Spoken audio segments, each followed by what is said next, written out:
Dati lang, matagal na. Kaso masakit. Matagal na.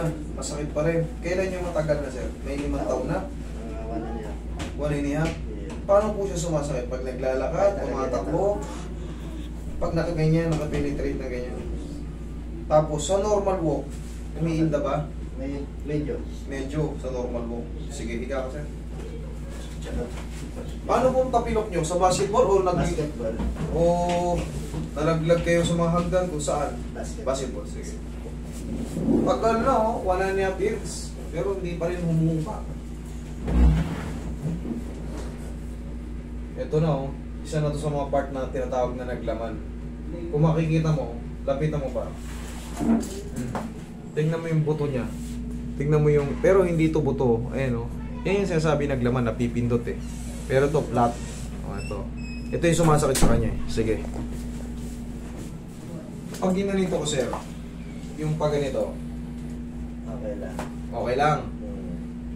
Pag tinaas ko, Yan ang masakit. yan ang masakit. Dito lang. Okay. Pag pinababa ko sir, Okay lang. okay lang. Sa pataas talaga ang masakit. Okay, sige. Pag pataas ang masakit, ibig sabihin kumakalso yung talus joint. Yun ang kailangan ibaba.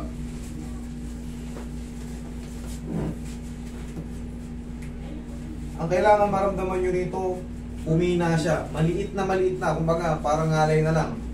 Pero pag nadagdagan, mali. Pag nanatili, hindi pa rin adjust. Kailangan yan. Kasi matagal na eh. Maaaring may haharang dyan na parang lamad-lamad. Kailangan yan, manipis na lang yung matitira.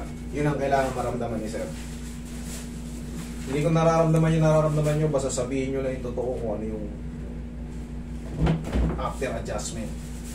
Para maulit natin, pwede naman ulitin yan. Pero kung wala na eh, di okay na. Mas maganda sa pa. Tupi mo na sir.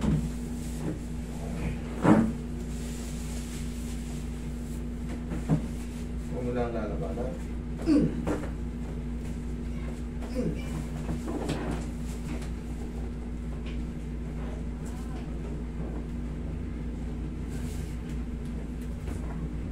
Pegi pau Roy. Ayan, tandaan nyo pag gagamit kayo ng pau ha, alugin nyo muna. Pwede sa lahat to, rheuma, arthritis, masakit yan dyan, masakit ang ulo, masakit ang kasukasuan, masakit ang mga muscle-muscle, lahat ng joint. Pwede yan. For external use only, subok na yan. Friendly pa yung amoy. Hindi kayo amoy matanda. Amoy menthol lang.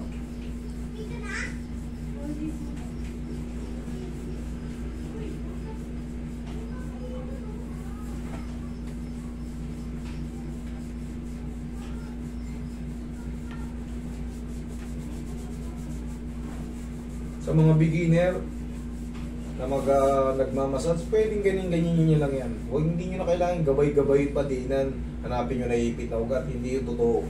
Adjustment yan sa joint. Hindi yan maiipit pag walang mga nagbago sa joint.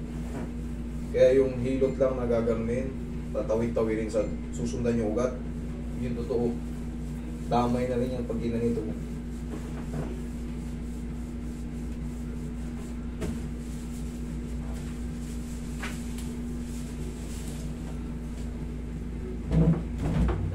Testing sir. Testing.